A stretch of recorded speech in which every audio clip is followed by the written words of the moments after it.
قربانی کے دن تھے، ماہ ذی الحجہ تھا۔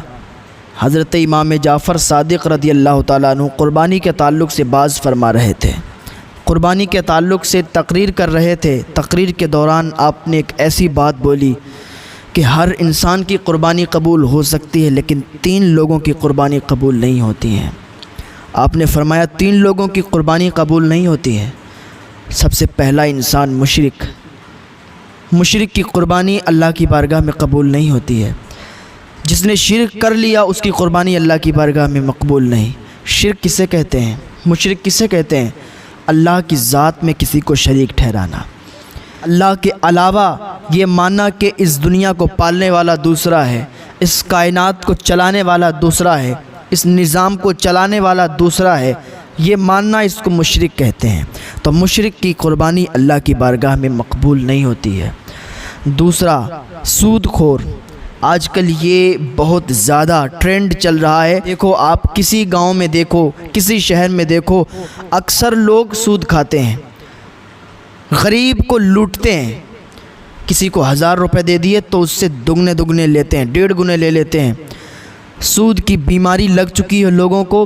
تو حضرت امام جعفر صادق اپنے بیان میں فرماتے ہیں کہ سود کھانے والے کی قربانی اللہ کی بارگاہ میں قبول نہیں ہے۔ اب سود کھانے والے یہ سوچیں گے کہ ہم پہ تقریر ہو گئی، ہم پہ بیان ہو گیا، لیکن کیا کریں؟ برا لگے تو لگنے دو، پھر کیا بات کہی جائے۔ شراب پینے والا سمجھتا ہے کہ حضرت نے ہم پہ تقریر کر دی، سود کھانے والا سوچتا ہے کہ ہم پہ تقریر کر دی، چوری کرنے والا سوچتا ہے کہ ہم پہ تقریر کر دی۔ پھر تقریر کس پہ کی جائے؟ ان گناہوں سے باز آ جاؤ، اللہ کی بارگاہ میں تائب ہو جاؤ، توبہ کر لو، پھر تمہیں نہیں لگے گا کہ حضرت نے ہم پہ تقریر کی تھی۔ حضرت امام جعفر صادق فرماتے ہیں سود کھانے والے کی قربانی اللہ کی بارگاہ میں قبول نہیں ہوتی۔ کتنے لوگ سود کھاتے ہیں؟ ذرا اپنے گریبان میں جھانک کے دیکھیں۔ 1000 قربانی کروا دیں، 1,00,000 قربانی کروا دیں، ہزاروں کی تعداد میں بکریاں قربان کر دیں، جانور قربان کر دیں، اونٹ لا کے قربان کر دیں، لیکن وہ قربانی اللہ کی بارگاہ میں قبول نہیں ہوتی ہے۔ ان کی قربانی اللہ کی بارگاہ میں مقبول نہیں ہوتی ہے۔ آج ہی توبہ کر لیں سود کھانے سے اور اللہ کی بارگاہ میں تائب ہو جائیں اور کہیں یا اللہ جو پچھلے گناہ ہوئے ہیں مولا انہیں بخش دے، انہیں معاف فرما دے۔ پچھلے دنوں میں نے سود کھایا، میں نے سود لیا، اللہ مجھے معاف فرما دے، لیکن آج اے مولا تیری بارگاہ میں توبہ کر رہے ہیں، آئندہ کبھی سود نہیں لیں گے، کبھی غریبوں کا حق نہیں ماریں گے، کبھی غریبوں کو ستائیں گے نہیں، کبھی سود نہیں کھائیں گے۔ اگر آج تم اللہ کی بارگاہ میں توبہ کر لو گے، اللہ تمہیں ایسا ہی معاف فرما دے گا جیسے کہ تم نے گناہ ہی نہیں کیے ہیں۔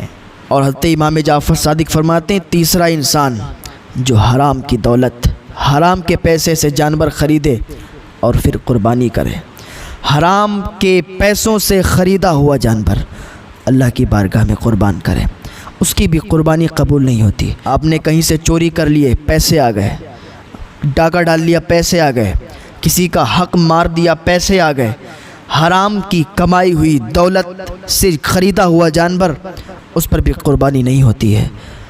یار کیسے لوگ ہیں، حرام کمائی سے، سود والی کمائی سے، شراب کی بیچی ہوئی کمائی سے خرید کے پھر اللہ کی بارگاہ میں جانور قربان کرتے ہیں۔ لعنت ہے ایسے لوگوں پر جو حرام کمائی کما کے پھر سوچتے ہیں کہ اپنی دولت پاک ہو جائے گی اگر قربانی کر دیں گے، اپنی دولت پاک ہو جائے گی اگر اللہ کی بارگاہ میں خرچ کر دیں گے۔ پوری زندگی تم حرام کمائی کماتے رہو اور پوری زندگی تم صدقہ و خیرات کرتے رہو، غریبوں میں بانٹتے رہو کہ تمہاری کمائی پاک ہو جائے گی، نہیں پاک ہوگی یار۔ اللہ کی بارگاہ میں تائب ہو جائیں۔ اللہ سمندر میں رہنے والی مچھلیوں کو بھی رزق دیتا ہے، کیڑے مکوڑوں کو بھی رزق دیتا ہے، جنگل میں رہنے والے بڑے بڑے جانوروں کو بھی رزق دیتا ہے، ہاتھیوں کو بھی رزق دیتا ہے، سمندر کی بھیل مچھلی کو بھی رزق دیتا ہے، شارک مچھلی کو بھی رزق دیتا ہے۔ اس سے بھی کتنی بڑی بڑی چیزیں ہیں، کتنی بڑی بڑی مچھلیاں ہوں گی، اللہ انہیں بھی رزق دیتا ہے۔ یار یہ انسان 50، 100، 200، 300 گرام کھانے والا انسان کیا اللہ اسے رزق نہیں دیتا ہے؟ پھر یہ اللہ کی رحمت سے نا امید کیوں ہو جاتا ہے؟ پھر اللہ کی رحمت سے نا امید ہو کے کیوں یہ ایسا کام کرتا ہے؟ کیوں شراب بیچتا ہے مسلمان ہو کے؟ اور کیوں ایسے غلط کام کرتا ہے؟ کیوں سود کھاتا ہے؟ کیوں حرام کمائی کماتا ہے؟ اسے یہ لگتا ہے کہ مالدار ہو جائیں گے، اسے یہ لگتا ہے کہ کروڑپتی ہو جائیں گے، دنیا ہمیں سلام ٹھوکے گی۔ اسے یہ لگتا ہے کہ پھر ہم سماج میں نکلیں گے، لوگ ہمیں عزت کی نظر سے دیکھیں گے۔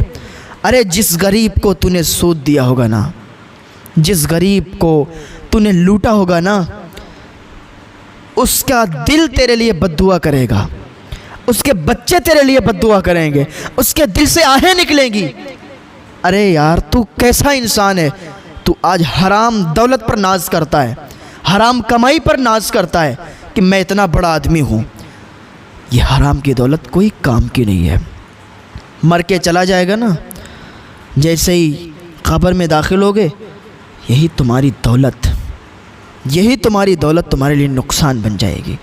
کل قیامت کے دن یہی دولت آگ اور کیڑے مکوڑوں کی شکل میں بنا کے ہار تمہارے گلے میں ڈال دیا جائے گا، اگر اپنی حرکتوں سے تم باز نہ آئے۔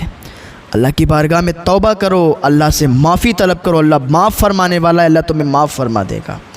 یار آؤ تو صحیح اللہ کی بارگاہ میں۔